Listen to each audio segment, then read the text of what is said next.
ఓం శాంతి. మే 17వ తారీఖు 2025 ప్రాతఃమురళి. ఓం శాంతి. బాబ్దాదా మధువనము.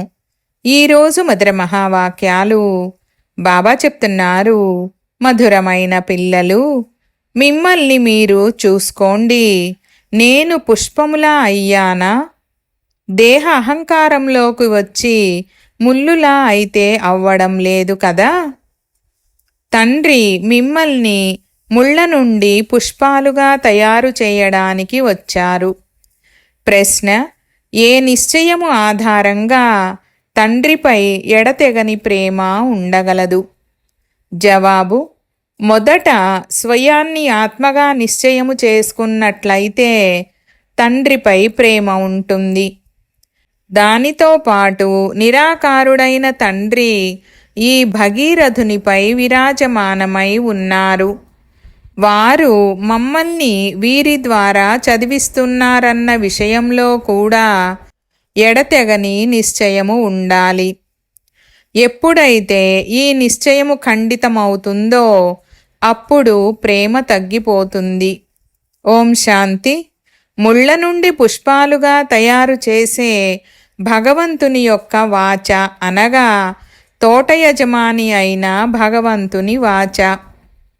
మనము ఇక్కడికి ముళ్ళ నుండి పుష్పాలుగా అయ్యేందుకు వచ్చామని పిల్లలకు తెలుసు. ఇంతకు ముందు మేము ముళ్ళలా ఉండేవారము. ఇప్పుడు పుష్పాలుగా తయారవుతున్నామని ప్రతి ఒక్కరూ అర్థం చేసుకుంటారు. ఓ పతిత పావన, రండి అంటూ తండ్రి మహిమను ఎంతగానో చేస్తారు. వారు నావికుడు, తోట యజమాని, పాపకటేశ్వరుడు ఇలా అనేక నామాలతో పిలుస్తారు. కానీ చిత్రము అన్ని చోట్ల ఒకటే ఉంది. జ్ఞానసాగరుడు, సుఖసాగరుడని వారి మహిమను కూడా పాడతారు. మనము ఆ ఒక్క తండ్రి వద్దే కూర్చున్నామని ఇప్పుడు మీకు తెలుసు. ముళ్ళ వంటి మనుషుల నుండి ఇప్పుడు మనము పుష్పాల వంటి దేవతలుగా అయ్యేందుకు వచ్చాము. ఇదే లక్ష్యము, ఉద్దేశ్యము. ఇప్పుడు ప్రతి ఒక్కరూ తమ హృదయంలో చూసుకోండి, నాలో దైవీ గుణాలు ఉన్నాయా? నేను సర్వగుణ సంపన్నుడిగా ఉన్నానా? ఇంతకు ముందు దేవతల మహిమను పాడేవారు, స్వయాన్ని ముళ్ళుగా భావించేవారు. నిర్గుణులమైన మాలో ఏ గుణమూ లేదని అంటారు. ఎందుకంటే వారిలో పంచవికారాలు ఉన్నాయి. దేహాభిమానము కూడా చాలా కఠినమైన అభిమానము. స్వయాన్ని ఆత్మగా భావించినట్లయితే తండ్రి పట్ల కూడా చాలా ప్రేమ ఉంటుంది. నిరాకారుడైన తండ్రి ఈ రథముపై విరాజమానమై ఉన్నారని ఇప్పుడు మీకు తెలుసు. ఈ విషయముపై నిశ్చయము ఏర్పడినా కూడా మళ్ళీ నిశ్చయము ఖండితమైపోతుంది.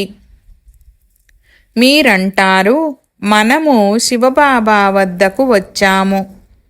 వారు ఈ భగీరథుడైన ప్రజాపిత బ్రహ్మ తనువులో ఉన్నారు. ఆత్మలైన మన అందరి తండ్రి ఒక్క శివబాబాయే. వారు ఈ రథములో విరాజమానమై ఉన్నారు. ఈ విషయంలో పక్కా నిశ్చయము కావాలి. ఇందులోనే మాయ సంశయములోకి తీసుకువస్తుంది. కన్య తన పతిని వివాహము చేసుకుంటుంది. అతని ద్వారా ఎంతో సుఖము లభిస్తుందని భావిస్తుంది. కానీ ఏం సుఖము లభిస్తుంది? వెంటనే వెళ్ళి అపవిత్రం అవుతుంది. కన్యగా ఉన్నప్పుడు తల్లిదండ్రులు మొదలైన వారందరూ ఆమెకు నమస్కరిస్తారు. ఎందుకంటే ఆమె పవిత్రంగా ఉంటుంది. అపవిత్రముగా అవ్వగానే అందరి ముందు ఆమె తల వంచి నమస్కరించడం మొదలుపెడుతుంది. ఈరోజు అందరూ ఆమెకు తల వంచి నమస్కరిస్తారు. రేపు ఆమె స్వయం అందరికీ తల వంచి నమస్కరించడం మొదలుపెడుతుంది. ఇప్పుడు పిల్లలైన మీరు సంగమములో పురుషోత్తములుగా అవుతున్నారు. రేపు ఎక్కడ ఉంటారు? ఈరోజు ఉన్న ఈ ఇల్లు వాకిలి ఎలా ఉంది? ఎంత అశుద్ధత వ్యాపించి ఉంది! దీనినే వేశ్యాలయమని అంటారు.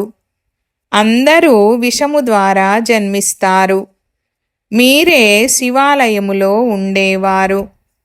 నేటికి 5000 సంవత్సరాల క్రితం చాలా సుఖంగా ఉండేవారు. దుఃఖము యొక్క నామరూపాలు ఉండేవి కావు.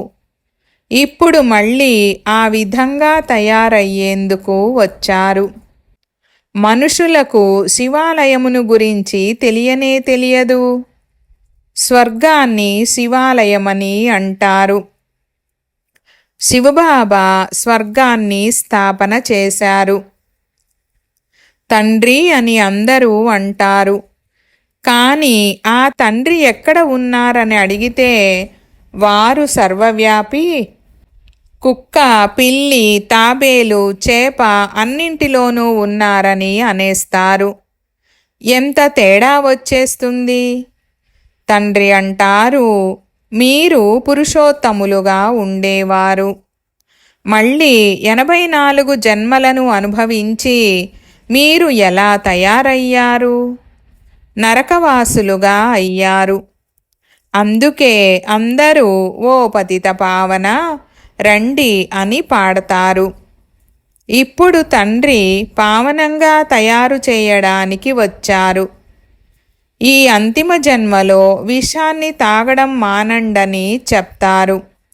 అయినా అర్థం చేసుకోరు. సర్వాత్మలకు తండ్రి ఇప్పుడు చెప్తున్నారు, పవిత్రంగా అవ్వండి. అందరూ వారిని తండ్రి అని అంటారు కూడా. మొదట ఆత్మకు ఆ తండ్రి గుర్తుకు వస్తారు. ఆ తర్వాత ఈ తండ్రి. నిరాకార రూపములో ఆ తండ్రి, సాకార రూపములో ఈ తండ్రి. పరమ ఆత్మ ఈ పతిత ఆత్మలకు కూర్చొని అర్థం చేయిస్తున్నారు. మీరు కూడా ఇంతకు ముందు పవిత్రంగా ఉండేవారు. తండ్రితో పాటు ఉండేవారు. తర్వాత మీరు పాత్రను అభినయించేందుకు ఇక్కడకు వచ్చారు. ఈ చక్రాన్ని బాగా అర్థం చేసుకోండి. ఇప్పుడు మనము సత్యయుగంలోకి, కొత్త ప్రపంచంలోకి వెళ్ళబోతున్నాము. మేము స్వర్గములోకి వెళ్ళాలని మీకు ఆశ కూడా ఉంది కదా. కృష్ణుడి వంటి బిడ్డ కావాలని మీరు అనేవారు కూడా. ఇప్పుడు నేను మిమ్మల్ని ఆ విధంగా తయారు చేయడానికి వచ్చాను. అక్కడ పిల్లలందరూ శ్రీకృష్ణుని వలె ఉంటారు. వారు సతోప్రధానమైన పుష్పాలు కదా. ఇప్పుడు మీరు కృష్ణపురిలోకి వెళ్తారు. మీరు స్వర్గానికి యజమానులుగా అవుతారు. స్వయాన్ని ప్రశ్నించుకోవాలి, నేను పుష్పములా తయారయ్యానా? దేహ అహంకారములోకి వచ్చి ముల్లులా అయితే అవ్వడం లేదు కదా. మనుషులు స్వయాన్ని ఆత్మగా భావించేందుకు బదులుగా శరీరంగా భావిస్తారు. ఆత్మను మర్చిపోవడం వలన తండ్రిని కూడా మర్చిపోయారు. తండ్రి గురించి తండ్రి ద్వారా తెలుసుకుంటేనే తండ్రి ఇచ్చే వారసత్వము లభిస్తుంది. అనంతమైన తండ్రి నుండి వారసత్వమైతే అందరికీ లభిస్తుంది. వారసత్వము లభించని వారు ఒక్కరు కూడా ఉండరు. తండ్రే వచ్చి అందరినీ పావనంగా తయారు చేస్తారు. నిర్వాణధామములోకి తీసుకువెళ్తారు. జ్యోతి జ్యోతిలో కలిసిపోయింది, బ్రహ్మములో లీనమైపోయిందని వారు అంటారు. వారిలో జ్ఞానమేమీ లేదు. మీరు ఎవరి వద్దకు వచ్చారనేది మీకు తెలుసు. ఇది మానవుని యొక్క సత్సంగము కాదు. ఆత్మలు పరమాత్మ నుండి దూరమయ్యారు. ఇప్పుడు మళ్ళీ వారి సాంగత్యము లభించింది. సత్యాతి సత్యమైన ఈ సత్సాంగత్యము 5000 సంవత్సరాలకు ఒక్కసారి మాత్రమే లభిస్తుంది. సత్యత్రేతాయుగాలలో సత్సంగము ఉండదు. ఇకపోతే భక్తి మార్గంలోనైతే అనేక సత్సంగాలు ఉన్నాయి. ఇప్పుడు వాస్తవానికి సత్యమైన వారు ఒక్క తండ్రియే. ఇప్పుడు మీరు వారి సాంగత్యములో కూర్చున్నారు. మేము దైవీ విద్యార్థులము. భగవంతుడు మమ్మల్ని చదివిస్తున్నారన్న విషయము గుర్తున్నా అహో సౌభాగ్యము. మన బాబా ఇక్కడ ఉన్నారు. వారు మనకు తండ్రి, టీచర్ మరియు గురువుగా కూడా అవుతారు. ఈ 3 పాత్రలను ఇప్పుడు అభినయిస్తున్నారు. పిల్లలను తన వారిగా చేసుకుంటారు. తండ్రి అంటారు, స్మృతి ద్వారానే వికర్మలు వినాశనమవుతాయి. తండ్రిని స్మృతి చేయడం ద్వారానే పాపాలు కట్ అవుతాయి. ఆ తర్వాత మీకు ప్రకాశ కిరీటము లభిస్తుంది. ఇది కూడా ఒక చిహ్నము మాత్రమే. అంతేకాని ఆ ప్రకాశము స్థూలంగా కనిపిస్తుందని కాదు. ఇది పవిత్రతకు గుర్తు. ఈ జ్ఞానము ఇంకెవ్వరికీ లభించదు. ఈ జ్ఞానాన్ని ఇచ్చేది ఒక్క తండ్రే. వారిలో పూర్తి జ్ఞానము ఉంది. తండ్రి అంటారు, నేను మనుష్య సృష్టికి బీజరూపుడను. ఇది తలక్రిందులుగా ఉన్న వృక్షము. ఇదే కల్పవృక్షము కదా. పూర్వము దైవీ పుష్పాల వృక్షము ఉండేది.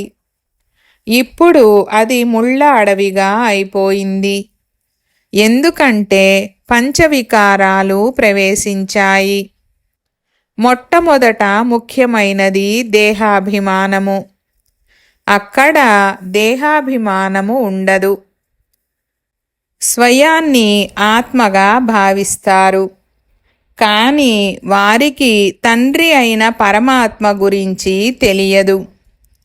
కేవలం నేను ఆత్మను అన్న జ్ఞానము మాత్రమే ఉంటుంది. ఇతర ఏ జ్ఞానము ఉండదు. సర్పము ఉదాహరణ ఉంది కదా. ఇది జన్మాంతరాలుగా పాతబడిన కుళ్ళిపోయిన శరీరము.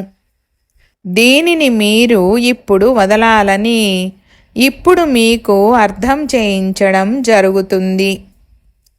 ఇప్పుడు ఆత్మ మరియు శరీరము 2 పతితముగా ఉన్నాయి. ఆత్మ పవిత్రంగా అయితే ఇక ఈ శరీరాన్ని వదిలేస్తుంది. ఆత్మలన్నీ పరిగెడతాయి. ఈ నాటకము ఇప్పుడు పూర్తవుతుంది అన్న జ్ఞానము ఇప్పుడు మీకు ఉంది. ఇప్పుడు మనము తండ్రి వద్దకు వెళ్ళాలి. అందుకే ఇంటిని స్మృతి చెయ్యాలి. ఈ దేహాన్ని వదిలేయాలి. శరీరము అంతమైతే ప్రపంచము అంతమైనట్లే. మళ్ళీ కొత్త ఇంట్లోకి వెళ్తే కొత్త సంబంధాలు ప్రారంభమవుతాయి. కానీ వారు పునర్జన్మలైతే ఇక్కడే తీసుకుంటారు. కానీ మీరు పుష్పాల ప్రపంచంలో పునర్జన్మ తీసుకునేది ఉంది. దేవతలను పవిత్రులని అంటారు.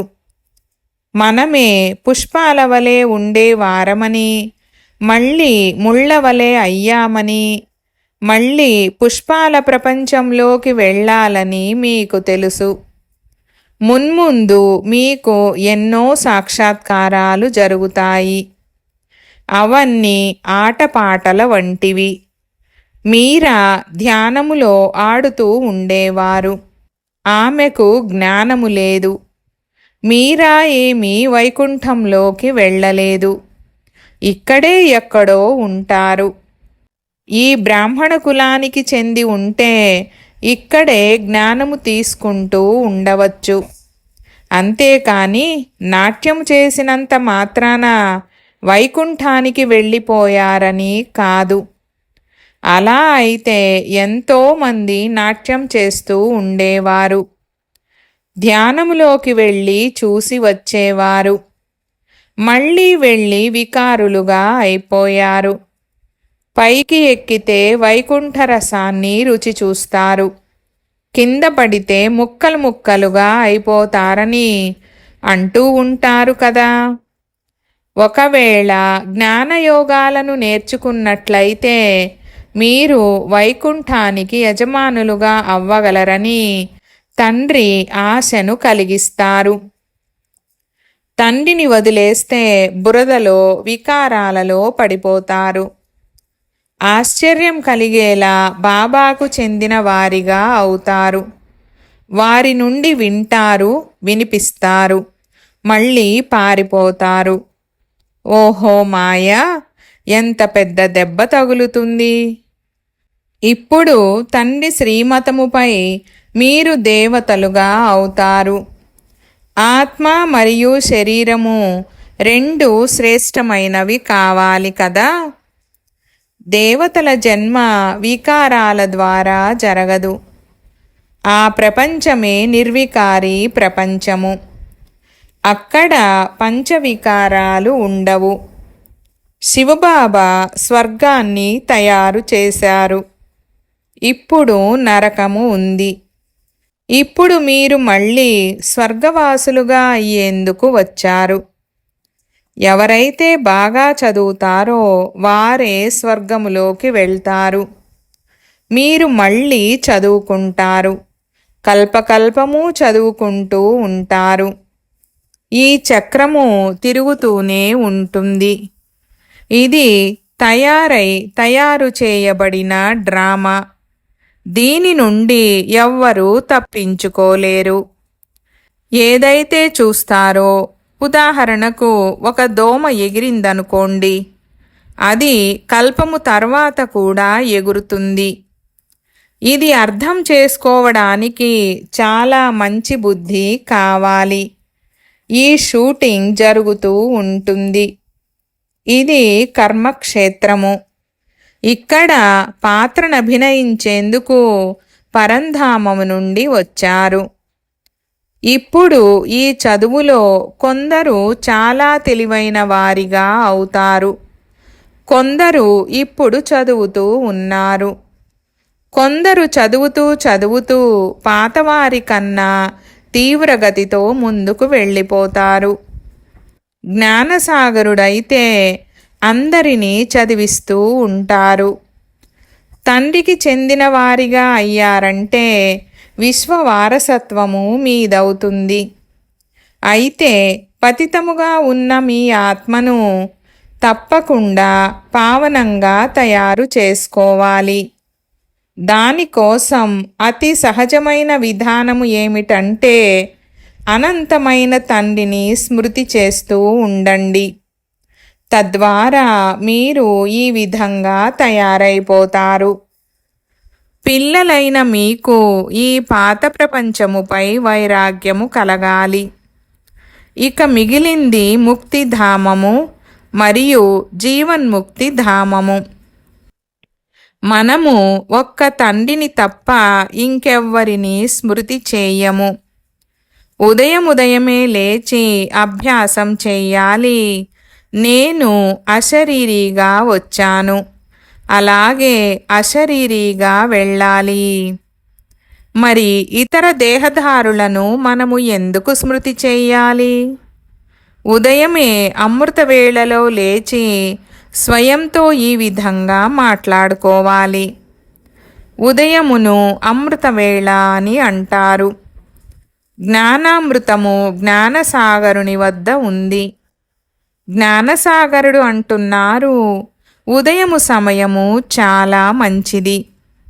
ఉదయమే లేచి చాలా ప్రేమగా తండ్రిని స్మృతి చేయండి. బాబా, మీరు 5000 సంవత్సరాల తర్వాత మళ్ళీ కలిశారు. ఇప్పుడు తండ్రి అంటారు, నన్ను స్మృతి చేసినట్లయితే పాపాలు కట్టయిపోతాయి. శ్రీమతముపై నడవాలి. సతోప్రధానంగా తప్పకుండా అవ్వాలి. తండ్రిని స్మృతి చేయడం అలవాటైపోతే ఇక సంతోషంగా కూర్చొని ఉంటారు. శరీర భానము తెగిపోతూ ఉంటుంది. ఇక అప్పుడు దేహభానము ఉండదు. ఎంతో సంతోషం ఉంటుంది. మీరు పవిత్రంగా ఉన్నప్పుడు సంతోషంగా ఉండేవారు. మీ బుద్ధిలో ఈ జ్ఞానమంతా ఉండాలి. మొట్టమొదట ఎవరైతే వస్తారో వారు తప్పకుండా 84 జన్మలను తీసుకుంటూ ఉండవచ్చు.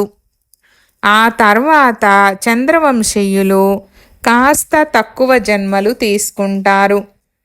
ఇస్లామీయులు వారికన్నా తక్కువ జన్మలు తీసుకుంటారు. నెంబరు వారుగా వృక్షము యొక్క వృద్ధి జరుగుతుంది కదా. ముఖ్యమైనది దేవతా ధర్మము. దాని నుండి మళ్ళీ 3 ధర్మాలు వెలువడతాయి. ఆ తర్వాత శాఖోపశాఖలు వెలువడతాయి. ఇప్పుడు మీకు డ్రామా గురించి తెలుసు. ఈ డ్రామా ఒక పేను వలె చాలా మెల్లమెల్లగా తిరుగుతూ ఉంటుంది. క్షణక్షణము టిక్ టిక్ అని తిరుగుతుంది. అందుకే క్షణంలో జీవన్ముక్తని అంటూ ఉంటారు. ఆత్మ తన తండ్రిని స్మృతి చేస్తుంది. బాబా, మేము మీ పిల్లలము, కావున స్వర్గములో ఉండాలి కదా, మరి నరకములో ఎందుకు ఉన్నాము?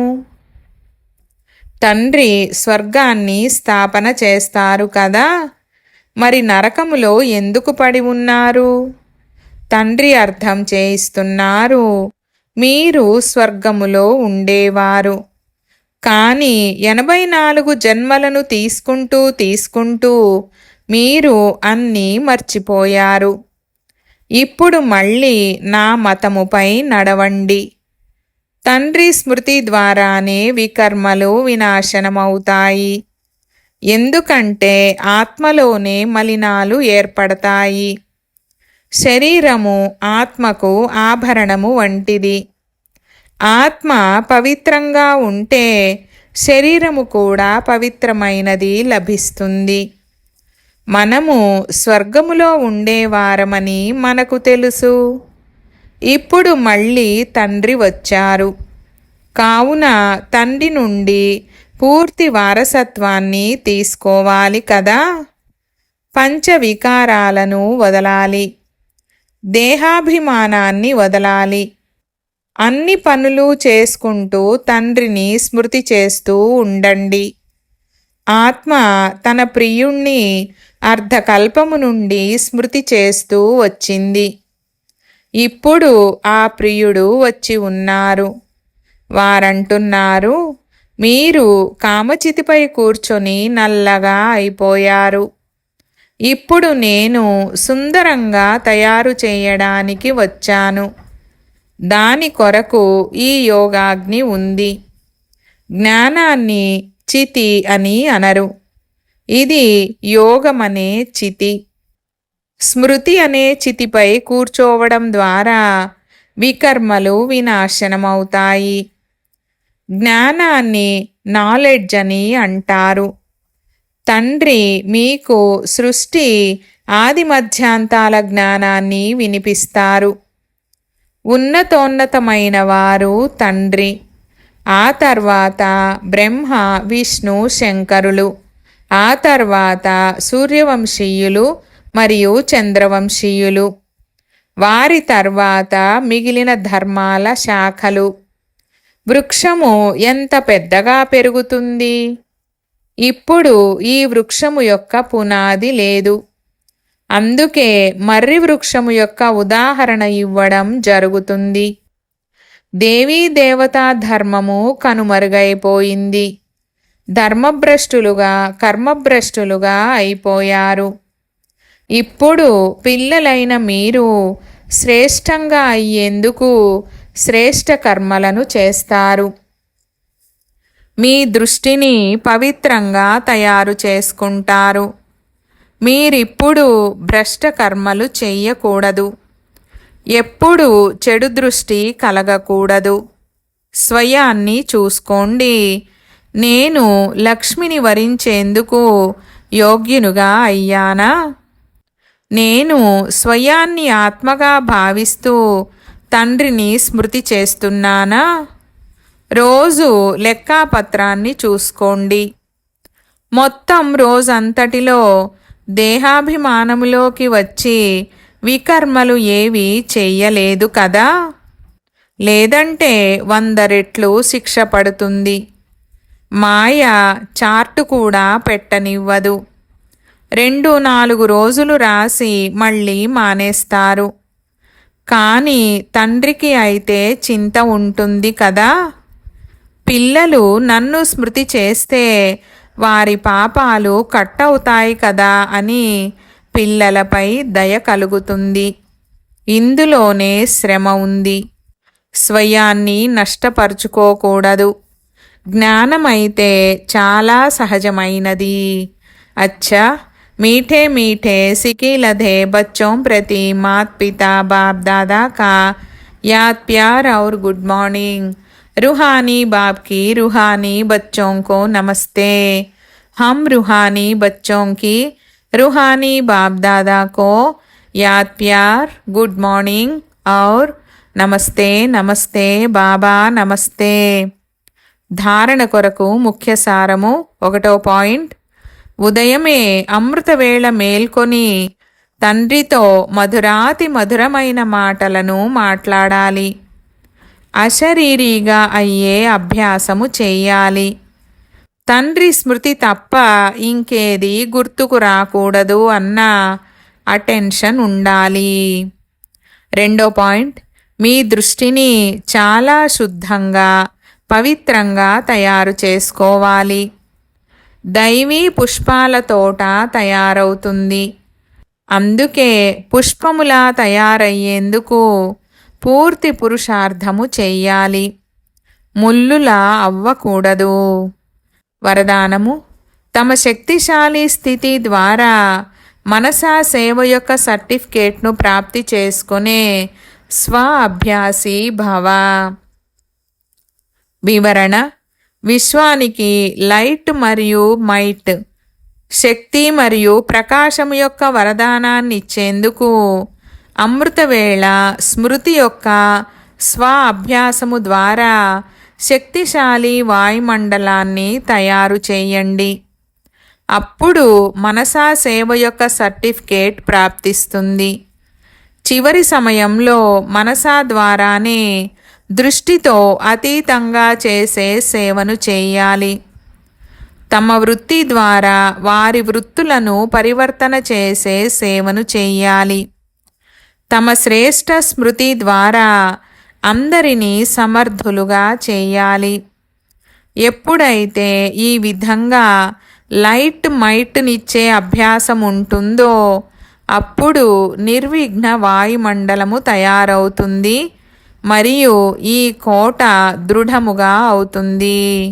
స్లోగన్.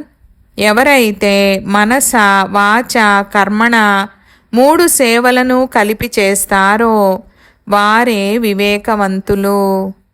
ఈరోజు అవ్యక్త ఇషారా పాయింట్. క్షణంలో ముక్తి జీవన్ముక్తుల వారసత్వాన్ని ప్రాప్తి చేసుకోండని మీరు ఏదైతే ఛాలెంజ్ చేస్తారో దానిని ప్రాక్టికల్లోకి తీసుకువచ్చేందుకు స్వపరివర్తన యొక్క వేగము క్షణము వరకు చేరుకుందా? స్వపరివర్తన ద్వారా ఇతరులను పరివర్తన చేయండి.